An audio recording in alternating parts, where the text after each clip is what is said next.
Bismillahirrahmanirrahim.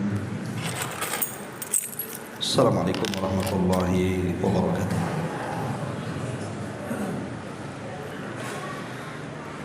Alhamdulillah wassalatu wassalamu ala Rasulillah wa ala alihi wa sahbihi wa mawalah wa la hawla wa la quwwata illa billahi wa ba'd. Alhamdulillah, di malam ini kembali kita bisa melanjutkan kajian Kitab Tauhid, dan kita masih membahas tentang bab ma jaa fi sihri, bab yang menjelaskan tentang sihir.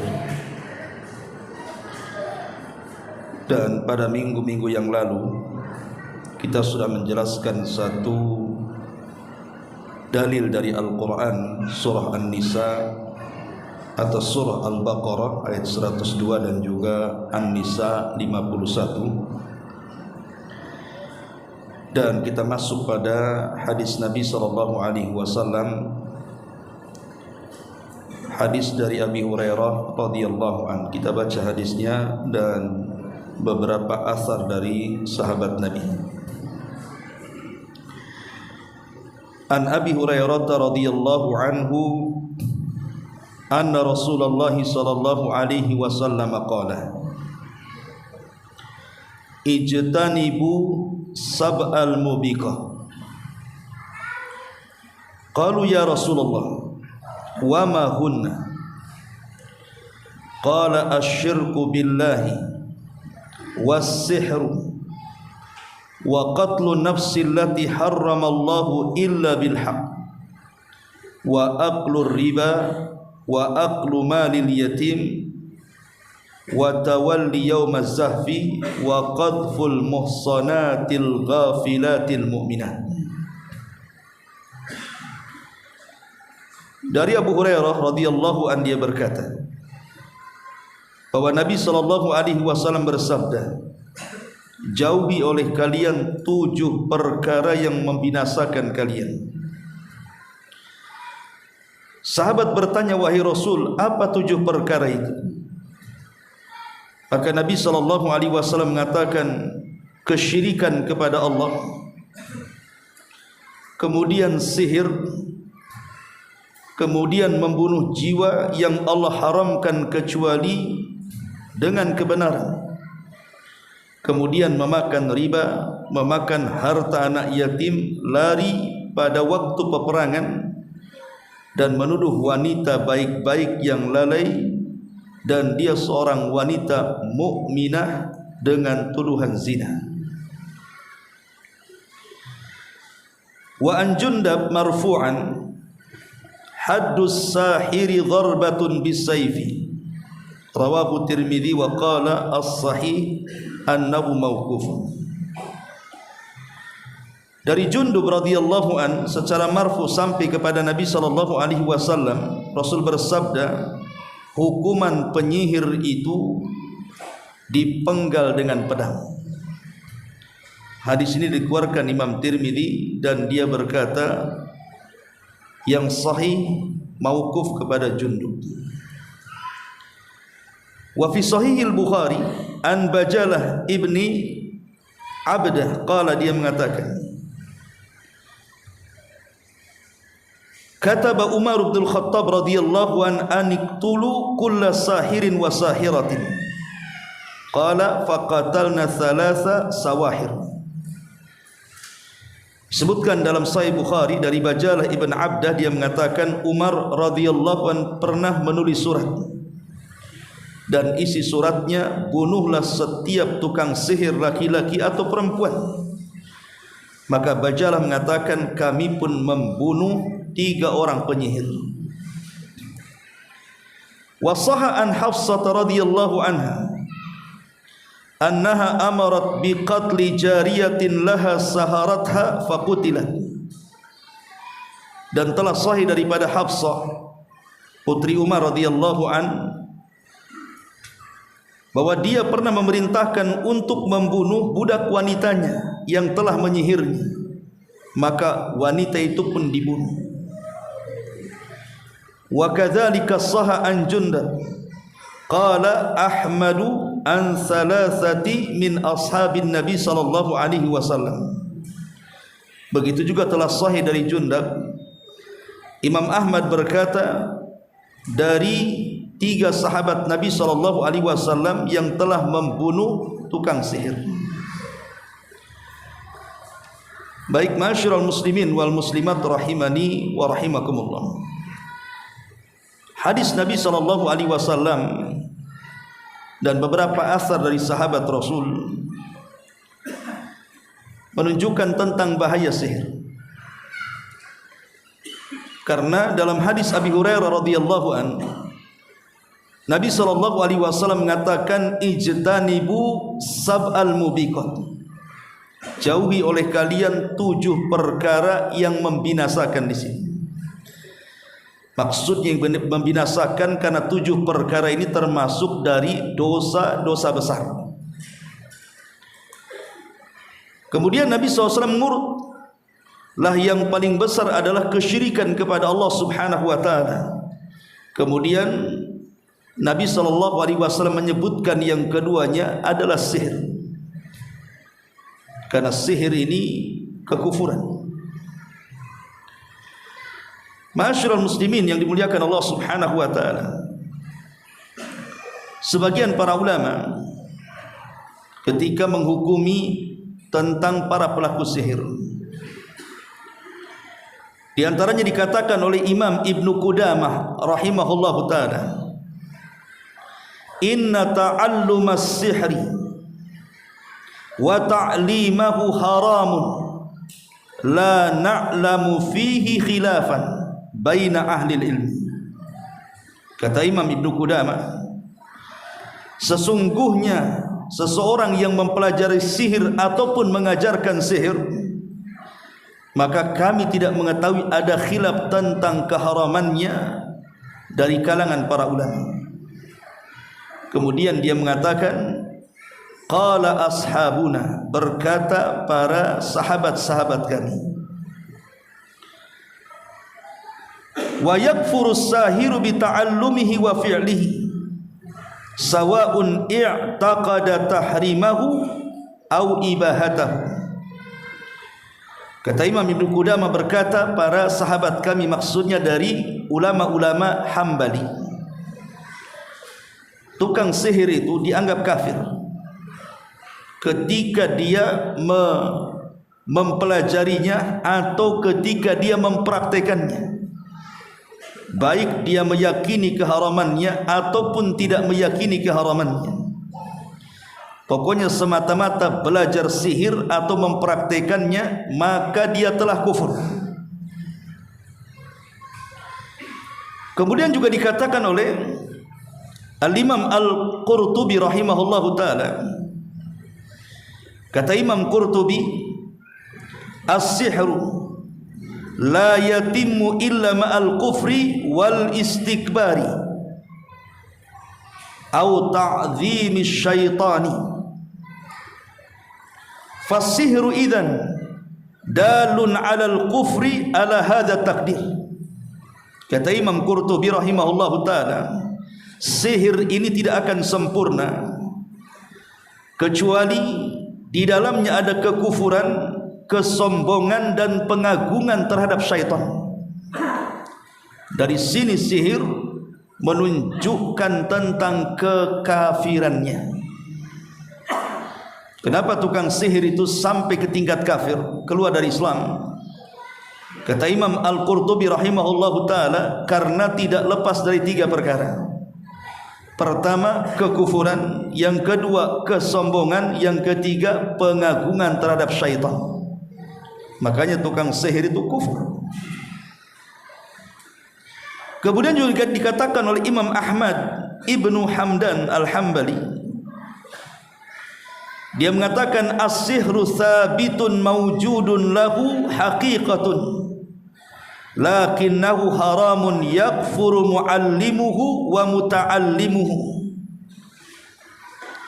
Kata Ahmad Ibn Hamdan, seorang ulama Hambali, mengatakan sihir itu perkara yang tetap dan ada, dan sihir itu memiliki hakikat. Akan tetapi ulama mengharamkannya dan menganggap kufur yang belajar dan yang mengajarkannya. Ma'asyiral muslimin wal muslimat rahimani wa rahimakumullah. Kemudian juga dikatakan oleh Syekh Muhammad ibn Abdul Wahhab rahimahullahu taala dalam kitab yang lainnya, dalam kitab Nawaqidul Islam, beliau mengatakan min a'zami nawaqidil Islam asyaratun. Sebesar-besarnya pembatal-pembatal Islam itu ada 10. Kemudian beliau menyebutkan nomor urut yang ketujuh as-sabi'u as-sihru, dan yang ketujuh adalah perbuatan sihir. Syekh Muhammad bin Abdul Wahhab mengatakan bahwa perbuatan sihir itu termasuk pembatal dari pembatal-pembatal Islam. Kemudian juga dikatakan oleh Al-Hafidh Al-Hakami rahimahullahu ta'ala, as-sahihu anna as-sihra al-muta'allim minasyayatin kulluhu kufrun qaliluhu wa katsiruhu kama zahirul Qur'an. Dan yang benar kata Al-Hafidh Al-Hakami, sihir itu semua pelajarannya dari setan. Semua ilmu-ilmu sihir ini sumbernya dari syaitan dan semuanya kekufuran, baik sedikit ataupun banyak, sebagaimana zahir Al-Quran. Kemudian juga dikatakan oleh Syekh bin Baz rahimahullahu ta'ala, as-sihru minal muharramatil kufriyati. Kata Syekh bin Baz bahwa sihir itu perkara-perkara yang diharamkan dan perkara-perkara kekufuran. Dari ucapan para ulama ini, maka kita bisa ambil kesimpulan hampir semua para ulama mengatakan bahwa sihir adalah kekufuran, baik yang mempelajarinya, yang mempraktekannya, atau yang mengajarkannya, atau yang belajar kepada tukang sihirnya. Semua bisa kufur, keluar dari Islam. Dalilnya yang pertama adalah surah Al-Baqarah yang sudah kita bahas pada minggu-minggu yang lalu, ketika Allah Subhanahu wa taala mengatakan, "Wa ma kafara Sulaiman walakinna syayatina kafaru yu'allimuna an-nasa sihra." Sulaiman tidak kafir karena Sulaiman tidak mengajarkan sihir, tetapi yang kafir itu syaitan. Merekalah yang mengajarkan kepada manusia tentang sihir. Dari sini kita tahu bahwa semua sihir itu datang dari syaitan. Ini yang pertama. Yang kedua, surah Thaha ayat 69. Allah Subhanahu wa taala mengatakan, "Wala yuflihus sahiru haitsu ata." Tukang sihir itu tidak akan selamat dan tidak akan sukses dari arah mana saja. Kata Imam Asy-Syinkiti dalam kitabnya Adwa'ul Bayan, beliau mengatakan, "Innal fi'la fi siyaqin nafi min siyaqil umum." Bahwa fi'il dalam bentuk peniadaan itu termasuk bentuk-bentuk umum. Maka firman Allah Subhanahu wa taala, la yuflih, di sini yuflih di sini adalah fi'lul mudhari'. Sebelumnya adalah penafian. Kalau ada fi'il sebelumnya ada penafian, maka memiliki faedah umum, artinya selamanya mereka tidak akan beruntung. Selamanya tukang sihir itu tidak akan beruntung. Kenapa?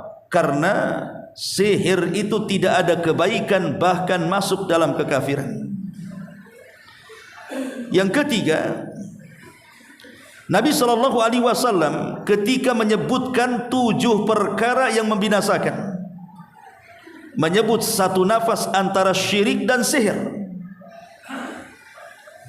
Kata Nabi SAW, ijtanibu sab'al mubiqat, jauhi oleh kalian 7 perkara yang binasakan. Kemudian sahabat mengatakan, apa itu? Maka Rasul menyebut syirik kemudian sihir, menunjukkan bahwa sihir itu ada kaitan dengan kesyirikan, dan kesyirikan itu kekufuran. Kemudian yang keempat, bahwa para sahabat Nabi SAW yang tadi kita jelaskan asarnya banyak membunuh tukang sihir. Bahkan disebutkan dalam hadis Bajalah tadi, 3 sahabat yang dikenal pernah membunuh tukang sihir. Bahkan Hafsah pernah menyuruh untuk membunuh wanita tukang sihir. Bahkan Umar bin Khattab menyurati kepada orang-orang untuk membunuh tukang sihir. Maka kita tahu bahwa Nabi SAW mengatakan, la yahillu dami imri'in muslim yashhadu an la ilaha illallah wa anni rasulullah illa bi ihda thalathin. Tidak boleh menumpahkan darah seorang muslim yang bersaksi bahwa tidak ada sesembahan yang berhak disembah kecuali Allah dan aku Rasulullah, kecuali 3 perkara. Di 3 perkara boleh kita menumpahkan darah seorang muslim, artinya membunuh seorang muslim. Pertama, as-sayyibu zani, seorang yang sudah menikah berzina. Yang kedua, wan nafsu bin nafsi, orang yang membunuh maka dikisos bunuh. Dan yang ketiga, wattariku lidinih al-mufariq lil jamaah, dan orang yang keluar dari agamanya. Lah, sihir itu mengeluarkan orang dari agamanya. Makanya kemudian para ulama menganggap mereka adalah kufur. Mereka adalah orang-orang yang dianggap kafir. Bahkan Imam Ibn Taimiyah rahimahullahu ta'ala mengatakan, aktsarul ulama ala anna sahira kafirun yajibu qatluh. Kebanyakan para ulama, kata Ibn Taimiyah, bahwa tukang sihir itu kafir, wajib untuk dibunuh. Kemudian yang kelima, anna sihra yatadhamman anwa'an katsiratan minal mukaffiratil i'tiqadiyyati wal qawliyyati wal amaliyyati. Bahwa sihir itu di dalamnya terkandung berbagai macam kekufuran keyakinan, kekufuran ucapan dan kekufuran perbuatan. Adapun kekufuran keyakinan, karena mereka meyakini bahwa syaitan itulah yang memberikan manfaat dan bisa mencegah madarat. Dan ini kekufuran dalam tauhid. Adapun kekufuran ucapan, karena terkadang tukang sihir itu ketika mengucapkan mantra-mantra tidak menyebut nama Allah, bahkan menyebut nama-nama jin dan syaitan. Adapun terkadang kekufuran dalam bentuk amaliyah, karena terkadang dalam prakteknya mereka menggunakan alat-alat dan alat-alat itu menunjukkan kekufuran. Makanya dari 5 perkara di sini, bahwa hukum sihir itu kufur dan pelakunya bisa kafir. Adapun tentang apakah tukang sihir itu kalau dia berada di negara Islam kemudian tertangkap, apakah langsung dibunuh ataukah dimintai tobat dulu? Maka dalam mazhab Syafi'i, Al-Imam As-Subki rahimahullahu ta'ala mengatakan, anna sihra lahu thalathatu ahwal, bahwa praktek sihir itu dalam hal ini ada 3 kondisi. Kondisi yang pertama, yuqtalu kufran, dibunuh karena dia telah keluar dari Islam. Dan hukuman orang yang mengganti agama itu dipenggal lehernya. Kata Rasul, man baddala dina faqtulu, siapapun yang keluar dari agamanya bunuh dia.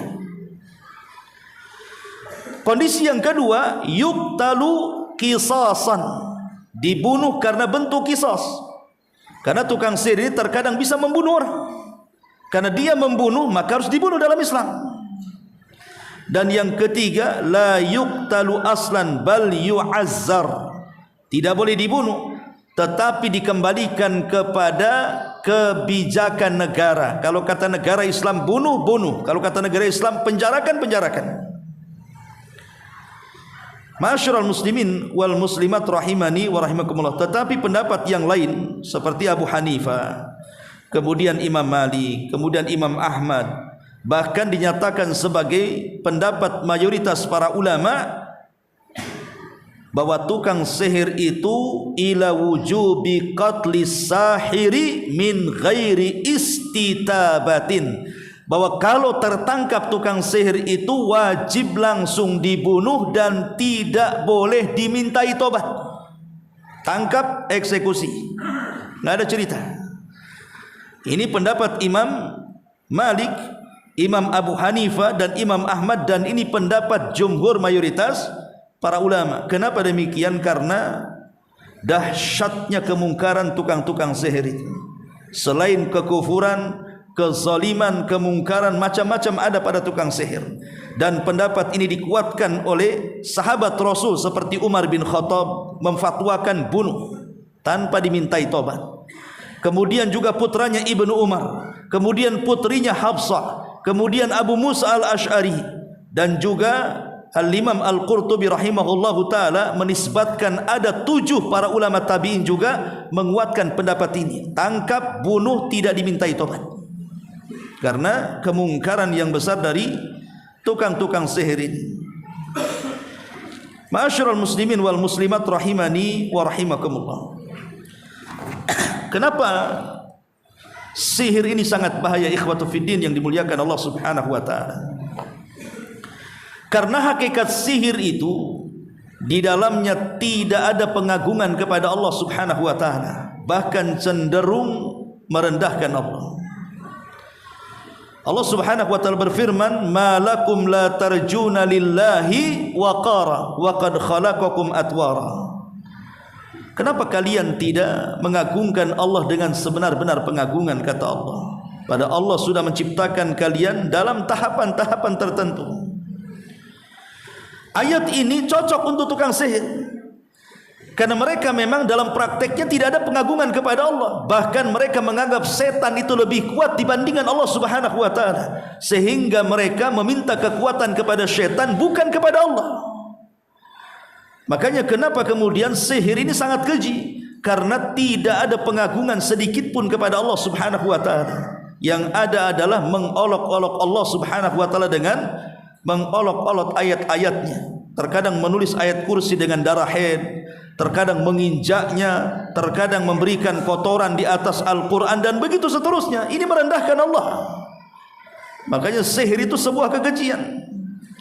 Kemudian yang kedua, hakikatnya sihir dan praktek sihir ini, mereka mengingkari tentang keimanan dengan qada dan qadar. Mereka mengingkari tentang keimanan qada dan qadar Allah Subhanahu wa taala. Lihat praktek tukang sihir, mau dia tukang sihir yang dukun asli atau dukun palsu, mereka bisa dengan keyakinan mereka ketika membohongi orang-orang yang datang kepada mereka, mereka bisa menambah rezeki. Kalau Anda ingin usahanya maju, datang ke sini, saya kasih amalan ini, kasih amalan itu, kasih jimat ini, kasih jimat itu. Ikhwatu fiddin, tidak ada yang bisa menambah rezeki kecuali Allah. Tidak ada yang bisa menyembuhkan penyakit kecuali Allah. Tidak ada yang memberikan jodoh kecuali Allah Subhanahu wa taala. Tapi tukang sihir ini sudah menolak takdir, seolah-olah dia yang menentukan takdirnya. Makanya kemudian tukang sihir ini penuh dengan kekejian di dalamnya. Kemudian juga praktek sihir ini juga menghilangkan tawakal kepada Allah. Karena rata-rata tukang sihir itu mereka meletakkan penyandaran mereka kepada syaitan, bukan kepada Allah Subhanahu wa taala. Dan tawakal itu artinya al-i'timadus sadiqu 'ala Allah. Seseorang menyandarkan diri, hati-hati mereka hanya diberikan kepada Allah, tetapi syaitan justru menjadi tempat sandaran tukang-tukang sihir. Mereka sudah menolak tawakal, artinya qillatut tawakkul 'ala Allah azza wa jalla. Termasuk juga tukang sihir itu atau praktek sihir itu ta'alluqul qalbi bil khurafati wal asatir. Umumnya tukang sihir itu tukang dongeng. Umumnya tukang sihir itu mereka para khurafat. Mereka akan menceritakan sesuatu yang tidak ada sebenarnya cerita-cerita itu. Mereka para pendusta. Dan juga wujudul waswas fi hayatil masur. Terkadang tukang sihir ini suka memberikan was-was kepada orang yang terkena sihir, dan was-was datang dari syaitan. Ya. Ma'asyiral muslimin yang dimuliakan Allah Subhanahu wa taala. Masalahnya, walaupun kita sudah tahu tentang hukuman tukang sihir, orang yang datang ke tukang sihir. Tapi masih banyak saja sihir itu menyebar di mana-mana. Bahkan semakin ke sini makin banyak pula dukun sihir itu. Lalu apa penyebabnya? Kenapa kemudian makin ke sini makin banyak tukang sihir itu? Sebutkan para ulama, penyebab pertama kenapa sihir itu makin merebak karena al-jahlu bi syar'illahi azza wajalla. Karena kebanyakan manusia mulai jahil terhadap syariat Allah. Kebanyakan manusia malas ngaji, malas untuk duduk di majelis ilmu, malas untuk membaca, malas untuk mendengarkan kajian. Padahal Allah sudah mudahkan. Sekarang pengajian itu Allah mudahkan lewat YouTube, lewat Facebook, lewat Instagram, bisa didengar walaupun tidak harus hadir di majelis ilmu kan. Tetapi masyarakat kita ini lebih memilih menonton, mendengar tontonan yang lainnya dibandingkan kajian ilmu. Akhirnya mereka jahil terhadap syariat. Ketika mereka jahil terhadap syariat, maka itu pula yang dijadikan kesempatan tukang sihir untuk menampakkan sihirnya. Datanglah orang-orang yang mereka meminta penyembuhan. Dia sakit, tidak punya biaya. Ataupun orang yang sudah datang ke dokter, kata dokter, saya sudah angkat tangan mengobati kamu, kayaknya penyakitmu susah disembuhkan. Akhirnya dengar tetangga, dengar kawan, oh di sana ada dukun sakti itu, kau datang ke sana, ada juga orang yang sama penyakitnya dengan kamu, ke sana sembuh tuh. Lah ketika dia jahil dengan syariat, bahwa datang ke dukun itu hanya semata-mata bertanya saja, tidak membenarkan solatnya 40 hari dan 40 malam ditolak, macam mana sampai membenarkan? Maka dia telah keluar dari syariat Muhammad sallallahu alaihi wasallam. Lah penyebabnya karena kejahilan terhadap syariat di sini. Maka menyebarlah dunia perdukunan, padahal sebenarnya dunia penipuan. Ya. Ma'asyiral muslimin wal muslimat rahimani wa rahimakumullah. Kemudian yang kedua, al-madzalim. Banyaknya kezaliman, di mana orang-orang yang merasa dizalimi karena dia tidak bisa membalas kepada orang yang berbuat zalim kepadanya, datang ke dukun dia, meminta supaya orang yang menyakitinya disantet, meminta kepada orang yang menyakitinya ditenun, meminta kepada orang yang menyakitinya supaya dia dihancurkan, dan begitu seterusnya kan. Lah banyaknya kezaliman yang merebak di tengah-tengah masyarakat, maka akan membangkitkan banyaknya tukang sihir. Mereka siap memberikan solusi kepada orang-orang yang terzalimi. Ini yang kedua. Yang ketiga, al-khilafat az-zawjiyah. Banyaknya permasalahan dalam rumah tangga. Akhirnya kemudian banyak wanita-wanita atau istri-istri yang datang ke dukun. Entah tujuannya untuk supaya suami makin lengket dengan dia, atau tujuannya supaya cerai dengan suaminya, atau sebaliknya, suaminya datang ke dukun supaya istrinya tidak lari, atau boleh jadi ingin cerai dengan istrinya supaya dibuat masalah. Dan itu yang paling banyak, rumah tangga muslim yang jauh daripada syariat, yang jahil dengan keimanan, mereka datang ke dukun. Dari sini makin banyaklah dukun-dukun itu. Ini yang kedua. Yang ketiga, yang keempat, tughyanul maddati ala hayatil aqsari minan nasil yaum. Banyaknya persaingan dalam dunia usaha, dan mereka pun melampaui batas dan tidak tahu tentang aturan-aturan ekonomi. Terkadang gara-gara ada saingan orang jual bakso, sebelahnya buka jual bakso, marah dia, datang ke dukun, kemudian minta supaya saingan tukang bakso sebelahnya itu dihancurkan usahanya, dan begitu seterusnya. Jadi dalam dunia ekonomi juga ada tuh tersebar-sebar seperti itu, datang ke dukun untuk menghancurkan lawan bisnisnya, lawan ekonominya, lawan dagangnya. Maka dari sini makin banyaklah dukun-dukun itu dan siap kemudian memberikan solusi.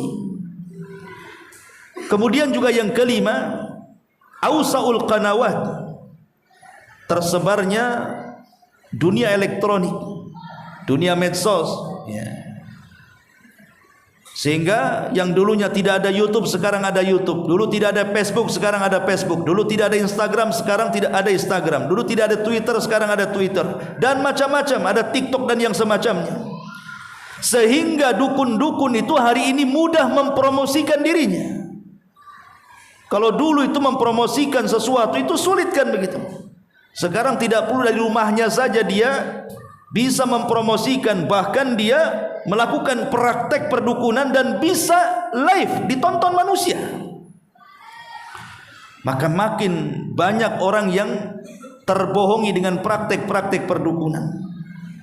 Dan kita lihat akhir-akhir ke belakang ini kan, ada orang yang membuka praktek perdukunan dengan menjual berbagai macam senjata kesaktian yang kononnya pusaka-pusaka. Ada namanya keris karoma, batrek tasbih karoma, macam-macam karoma dinisbatkan kepada karoma kan itu. Rupanya keris itu juga bukan diambil dari gua, dia beli online COD juga tuh. Akhirnya tertipu kan orang-orang itu. Padahal bukan dukun, penipu hakikatnya. Tapi dengan aktingnya dia bisa loh kemudian meyakinkan pasiennya itu bahwa dia bisa melakukan apa saja dan memenuhi permintaannya. Nah ini dengan tersebarnya alat-alat elektronik ini, medsos dan yang semacamnya, maka ini juga menimbulkan banyaknya bermunculan dukun-dukun itu. Bahkan ada organisasinya lagi, Perdunu ya. Perdunu itu Persatuan Dukun Nasional. Subhanallah. Sampai. Tapi ketika tidak laku dukun-dukun ini, mereka menggugat pakai pengacara. Berarti nggak sakti lah dukun ini. Kalau dia sakti harusnya laku lah kan gitu. Sama dengan ketika ramainya di negeri kita ini tentang demam batu akik. Itu yang jual batu akik kayak bener saja. Pak ini bagus pak batu akik, ini penglaris. Kau aja nggak laris kok. Kalau memang kau laris pandai dengan batu akik itu ngapain kau jual batu akik? Kan logikanya seperti itu. Jadi mereka itu pendusta sebenarnya. Termasuk juga banyaknya dunia hiburan, dunia maksiat. Ya, di mana banyak wanita-wanita yang mereka menjajakkan dirinya di malam hari. Terkadang mereka datang ke dukun, kemudian membeli susu supaya lebih cantik, lebih laku, dan rata-rata dunia malam itu tidak lepas dari dunia perdukunan, ikhwan. Mereka lengket dengan dunia perdukunan. Entah untuk memajukan usaha hiburannya, entah untuk melariskan dirinya, dan begitu seterusnya. Lah dengan banyaknya bermunculan maksiat-maksiat di malam hari ini juga menjadikan banyaknya bermunculan dukun-dukun jadinya. Ma'asyiral muslimin yang dimuliakan Allah Subhanahu wa taala. Dan banyak lagi. Kenapa kemudian dukun hari ini bertebaran di mana-mana? Baik, kita masuk pada adrar as-sihr. Sihir ini memiliki banyak bahaya. Bahaya sihir ini bisa mengenai agama, bisa mengenai individu, bisa mengenai masyarakat, bahkan bisa mengenai akhlak. Jadi pengaruh sihir ini kemana-mana tuh. Pertama, bahaya sihir terhadap agama. Al-bu'du an dinillahi azza wa jal wa an aqidatis sahihati wa anir ridha biqada'illahi wa qadari. Sihir ini membuat orang jauh dari Allah, jauh dari agama Allah, jauh dari akidah yang sahih, dan jauh dari keridhaan dengan qada dan qadar Allah Subhanahu wa taala. Karena praktek sihir atau perdukunan itu secara otomatis menjauhkan orang dari agamanya, bahkan menjauhkan orang dari Allah Subhanahu wa taala. Karena lihat terkadang syarat-syarat yang diberikan kepada orang-orang yang datang ke dukun itu rata-rata syaratnya menyelisih syariat. Kau jangan wudu selama jangan menyentuh air selama 40 hari contohnya. Lalu kalau seandainya tidak menyentuh air selama 40 hari berarti dia tidak boleh wudu lah. Kalau tidak boleh wudu, macam mana dia mau sholat kan? Akhirnya kufur lah dia. Ini yang pertama. Yang kedua, tabjilus saharati wa ahli sya'wadati wa ta'zimihim wal luju' ilaihim. Ketika kemudian menyebarnya dunia sihir dan membahayakan agama, karena kebanyakan orang-orang yang datang ke dukun-dukun, tukang sihir, tukang santet dan yang semacamnya, akhirnya mereka lebih mengagungkan mereka dibandingkan agama Allah Subhanahu wa taala. lebih yakin kepada mereka dibandingkan kepada Allah. Termasuk juga yang ketiga, alladzi yadhhabu lis-saharati wal quhan dhaifut tawakkul wal yakin billahi rabbil alamin. Orang yang pergi ke tukang sihir itu, maka mereka telah melemahkan tawakal mereka dan keyakinan mereka kepada Allah Subhanahu wa taala. Hilang tawakalnya, hilang keyakinannya. Dan tawakal itu artinya as-siqatu billah. Kita menanamkan keyakinan yang penuh kepada Allah Subhanahu wa taala. Itu mana tawakal menurut Abdullah ibn Abbas radhiyallahu anhuma. Makanya ada satu kisah, Haywah ibn Shuraih, seorang alim, dia bersedekah. Setelah dia bersedekah, Allah Subhanahu wa taala ganti sedekahnya dengan ganti yang jauh lebih baik lagi. Umpamanya dia sedekah 10 juta, tiba-tiba beberapa waktu setelahnya rupanya dia mendapatkan rizki lebih daripada 10 juta. Anak paman Haywah ibn Shuraih ini ingin meniru. Kok bisa ya pamannya itu mendapatkan uang banyak? Rupanya setelah dilihat-lihat dan ditanya, karena dia suka sedekah. Maka ditiru oleh anak pamannya Ibnu Ammihi. Kemudian juga dia bersedekah. Rupanya setelah bersedekah, tak kunjung Allah mengganti sedekahnya. Jadi dia bertanya kepada Haywah ibn Shuraih ini, macam mana engkau bersedekah kemudian Allah ganti sedekahmu? Aku bersedekah kok tak diganti-ganti, katanya. Kata Haywah ibn Shuraih, ya karena engkau bersedekah itu sedekahmu coba-coba, tapi aku bersedekah dengan keyakinan, katanya. Kalau sedekahnya coba-coba karena melihat orang sedekah kemudian kaya, ikut sedekah supaya kaya, ya enggak akan kaya-kaya. Karena bukan itu caranya tawakal. Tawakal itu bukan bab coba-coba tajribah. Tawakal itu as-siqatu billah. Orang yakin full penuh kepada Allah. Itulah baru tawakal. Kalau kita yakin dengan sedekah kita Allah akan ganti, pasti Allah ganti. Tapi kalau coba-coba, kata Ustaz, kalau orang sedekah nanti kaya, sedekah kok saya enggak kaya-kaya, ya antum coba-coba saja masalahnya. Tidak ada keyakinan kepada Allah Azza wa Jalla. Lah orang-orang yang datang ke tukang sihir itu, mereka tidak yakin dengan Allah Subhanahu wa taala. Ma'asyiral muslimin yang dimuliakan Allah Azza wa Jalla. Kemudian juga ketika sihir ini membahayakan agama, di antaranya intisyarus syirkiyah, menyebarnya kesyirikan di mana-mana. Menyebarnya kesyirikan di mana-mana, wa ibadatus syayatin, banyaknya orang-orang yang menyembah syaitan, wa naqsu fil iman, kurangnya keimanan dan malasnya dalam beribadah kepada Allah Subhanahu wa taala, dan juga ta'alluqul qalbi bil khurafat wal akadzib, hati terpaut dengan perkara-perkara khurafat, perkara-perkara dusta dan yang semacamnya, termasuk banyaknya was-was dari syaitan, dan banyak lagi tentang madarat akan agama kita. Ini yang pertama. Kemudian yang kedua, madarat kepada individu, kepada badan ataupun kepada jiwa. Pertama, orang yang terkena sihir biasanya badannya itu kan sakit-sakit. Jadi tukang sihir ini menyakiti orang yang disihir. Terkadang ada orang-orang yang terkena sihir itu sampai kemudian stroke, tidak mampu bangun dalam pembaringan, tidak bisa melihat manusia, hanya berbaring saja dalam kursi rodanya atau dalam kasur pembaringannya. Ini menzalimi orang. Dan orang yang terkena sihir, macam-macam penyakit datang. Nah, ini kan pengaruh sihir juga. Ataupun al-idrar bin nisa, bisa menyakiti wanita. Terkadang wanita hamil bisa keguguran. Ataupun orang yang harusnya bisa hamil dibuat tidak hamil. Ataupun mungkin melahirkan dengan cacat, dan begitu seterusnya. Nah, ini juga bisa memadaratkan, termasuk ittirabat nafsiyah wal asabiyah. Ataupun terjadi masalah dengan jiwanya. Banyak orang yang terkena sihir itu jadi gila. Ya, jadi gila karena sihir ini kalau tidak ditemukan buhulnya, dan orang-orang yang menyihir tidak mencabut sihirnya, itu terkadang bisa jadi gila. Ikhwatu fillah muliakan Allah Azza wa Jalla. Ataupun ziyadatul humum wal humum. Orang yang terkena sihir itu biasanya bingung, stres, gundah gulana, kolak dan begitu seterusnya. Lah ini juga pengaruh daripada sihir itu sendiri, memadaratkan jiwa manusia. bahkan bisa sakit, bahkan bisa mati. Kemudian yang ketiga, bahaya kepada masyarakat.